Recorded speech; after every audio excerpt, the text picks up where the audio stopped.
Keyingi paytlarda yashirincha hujralar tashkil qilib, noqonuniy diniy ta'lim berish holatlari huquqni muhofaza qiluvchi organlar tomonidan fosh etilmoqda. Bu haqida ommaviy axborot vositalari orqali xabarlar ham tarqalyapti. Ana shunday salbiy holat Marg'ilon shahrida ham aniqlandi. Huquqni muhofaza qiluvchi organlar hamkorligida o'tkazilgan tezkor tadbir davomida shaharning Ipak yo'li mahallasida yashovchi 1993-yilda tug'ilgan fuqaro o'zining yashash xonadonida 5 nafar voyaga yetmaganlarga hujra sharoitida ta'lim berayotgani aniqlandi.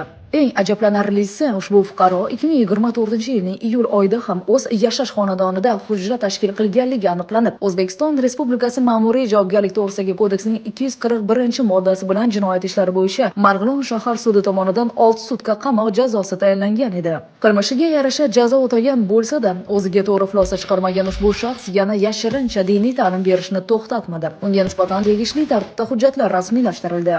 Shu o'rinda o'z farzandlarini hech qanday sharoitga ega bo'lmagan, nosanitar hujralarga yuborayotgan ota-onalarni ham mutlaqo oqlab bo'lmaydi. Yurtimizda diniy va dunyoviy ta'lim olish uchun sharoitlar va imkoniyatlar yetarli bo'la turib, nega farzandingizni hujralarga yuborasiz? Eslatib o'tamiz, yashirincha diniy saboq berish va saboq olish javobgarlikka sabab bo'ladi. Unutmang.